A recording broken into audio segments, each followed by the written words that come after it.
പലസ്തീനെ സ്വതന്ത്ര രാഷ്ട്രമായി അംഗീകരിക്കും വരെ ഇസ്രായേലുമായി നയതന്ത്ര ബന്ധമില്ലെന്ന് സൗദി അറേബ്യ.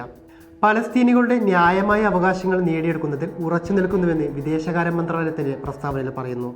1967 അതിർത്തി പ്രകാരമുള്ള സ്വതന്ത്ര പലസ്തീൻ യാഥാർത്ഥ്യമാകണമെന്ന് സൗദി വിദേശകാര്യ മന്ത്രാലയം വ്യക്തമാക്കി.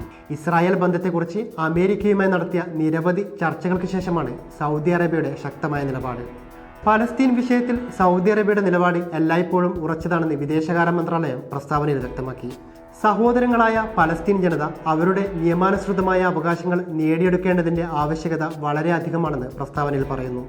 അറബി ഇസ്രായേൽ സമാധാനത്തിനായി US നടത്തുന്ന ശ്രമങ്ങളെ അംഗീകരിക്കുന്നതായി പ്രസ്താവനയിൽ പറയുന്നു. എന്നാൽ കിഴക്കൻ ജെറുസലേമിനെ തലസ്ഥാനമായി അംഗീകരിച്ച് 1967 അതിർത്തി പ്രകാരം സ്വതന്ത്ര പലസ്തീൻ രാഷ്ട്രത്തെ അംഗീകരിച്ചില്ലെങ്കിൽ ഇസ്രായേലുമായി നയതന്ത്ര ബന്ധമില്ലെന്നും ഇസ്രായേൽ സൈന്യത്തെ പിൻവലിച്ച് ഗാസ യുദ്ധം അവസാനിപ്പിക്കണമെന്നും സൗദി ആഹ്വാനം ചെയ്തിട്ടുണ്ട്. പലസ്തീൻ രാഷ്ട്രത്തിന്റെ അംഗീകാരം വേഗത്തിലാക്കാൻ UN രക്ഷാസമിതിയിലെ സ്ഥിരാംഗങ്ങളോട് സൗദി ആവശ്യപ്പെട്ടു. ഇസ്രായേൽ ഹമാസ് ആക്രമണം ആരംഭിക്കുന്നതിന് ആഴ്ചകൾക്ക് മുമ്പ് സൗദി അറേബ്യയും ഇസ്രായേലും പരസ്പര ബന്ധം സാധാരണ നിലയിലാക്കാനുള്ള ഒരുക്കത്തിലായിരുന്നു. ഇതിനിടെയാണ് യുദ്ധത്തിന്റെ വർധനവ്.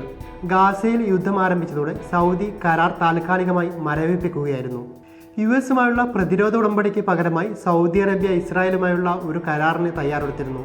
ഇതും ഗാസയിലെ ഇസ്രായേൽ ആക്രമണത്തെ തുടർന്ന് പിൻവലിച്ചിരുന്നു. ഗാസയിൽ ആക്രമണം ശക്തമാക്കിയതോടെ സൗദി അറേബ്യ ഇസ്രായേലിന് അന്തിമ മുന്നറിയിപ്പ് നൽകിയിരുന്നു. യുദ്ധം 4 മാസം പിന്നിടുമ്പോൾ തെക്കൻ നഗരമായ ഖാൻ യൂനിസിൽ യുദ്ധം രൂക്ഷമായിക്കൊണ്ടിരിക്കുകയാണ്.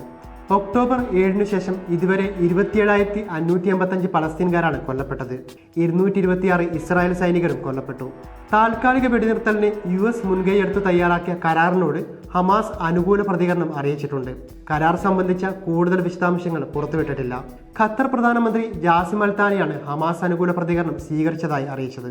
നിലവിൽ ഹമാസിന്റെ പ്രതികരണം അവലോകനം ചെയ്യുകയാണെന്നാണ് ഇസ്രായേലും അമേരിക്കയും പ്രതികരിച്ചത്.